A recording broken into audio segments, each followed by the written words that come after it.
There's this quote in spirituality that between all religions and all forms of spirituality that we are describing the same thing.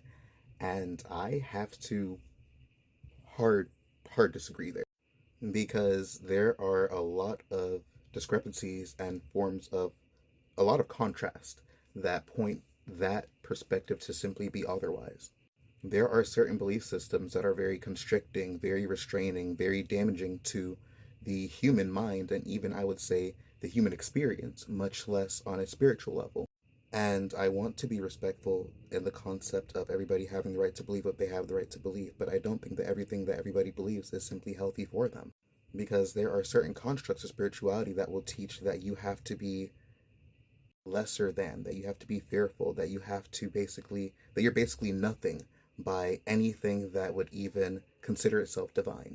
And I don't think that it's healthy existing under the mentality that you need to be saved, that there is some external being that is judging you for simply being a human and existing as it knew you would.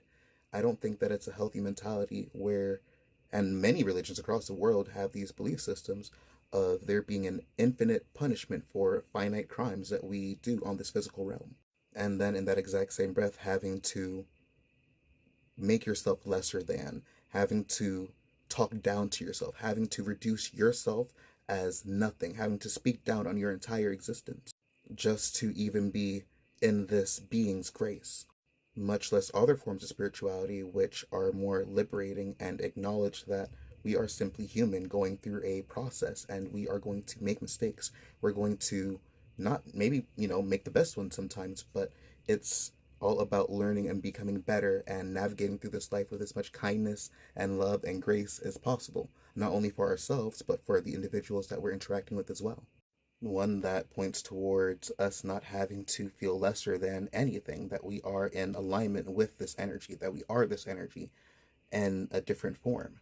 There is a complete different framework where one is telling you to be empowered to make choices, and one is telling you that you cannot even think for yourself. And if you do, that you are basically just wrong. One framework will tell you to ignore the instincts that creation put into your being, while the other one will tell you to lean into that and to expand from that perspective. And the other framework also doesn't necessarily allow, or it doesn't matter if you're a good person in the other framework. The other framework only matters if you believe versus if you are actually acting. And I think that is something that needs to be noted. If you are able to get into heaven by simply belief and not by the ability to embody goodness, then I think that's something that we need to pay more attention to.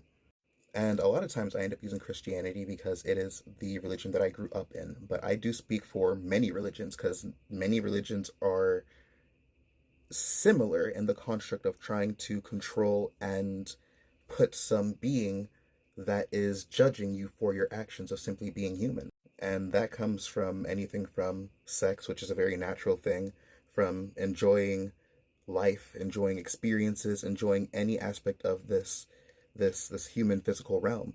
Almost there are so many different religions that demonize almost anything that is related to simply being human. And I don't think that we're all describing the same thing when certain frameworks are telling you to change who you are, to simply deviate from every single thing that makes you you, versus other frameworks which say to embrace what you are with kindness, with love and compassion. And if there are actions and traits that you do that might harm individuals, then to do your best to become a better version that does not exhibit those behaviors. Versus the other one, which is it doesn't matter what you did, there's no consequences, there's nothing, you just believe and you're in. I don't think that's healthy. And there are interactions that I've had countlessly over the years that would prove that. The amount of hatred that I've experienced from countless different people from religious frameworks simply for being gay, not even, and mind you, right? Nobody knows my dating history. Nobody knows the interactions that I have. I could simply just be attracted to men, not even have touched a man my entire life, but because simply people perceive that aspect in me, the simple attraction alone, people have the mindset that I'm immoral or that I deserve some kind of punishment or that they deserve to basically speak the most horrendous things about me to my existence.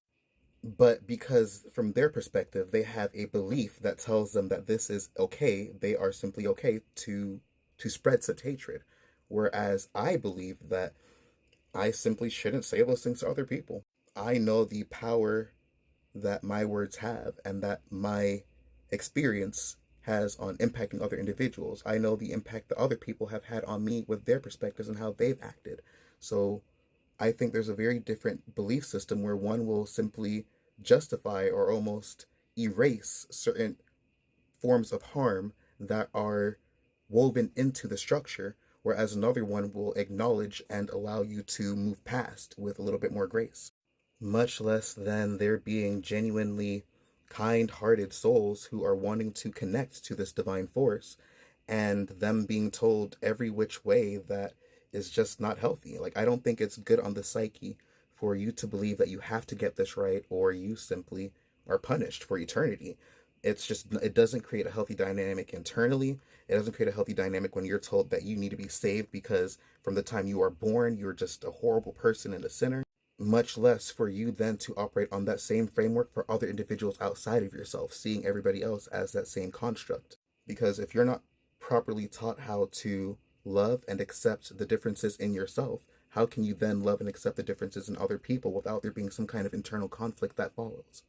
And I'm not saying that you have to love everybody, everybody's not for everybody. But what I am saying is you will have the capacity to experience the better sides of people when you don't allow certain things to be taught to you about what is right and what is wrong, especially when you don't even know the individual, their experience, or who they are as a person. You're simply associating a label and a title to morality and then judging that person from that framework. That does not allow any objective stance or perspective to be proved from there. And I understand that there are some similar parallels between me stating that and then my disdain for religion.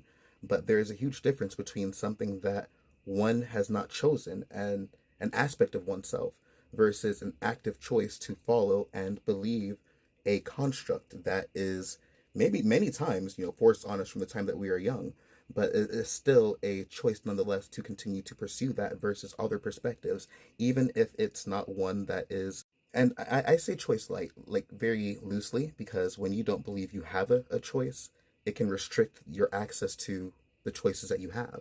So for many religious people, while they do have the choice and the ability to see outside of their framework with where they are in their experience, they might not necessarily have the capacity to do such.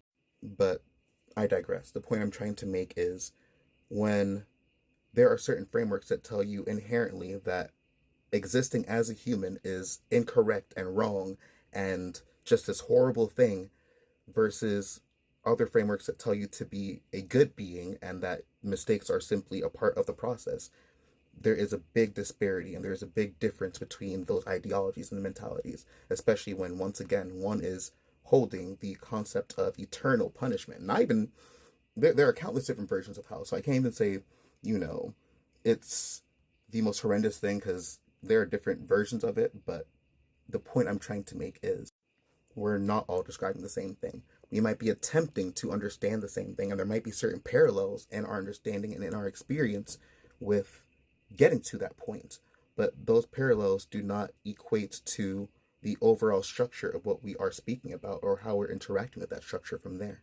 But either way, peace and blessings, you guys, and I hope you guys have a great day.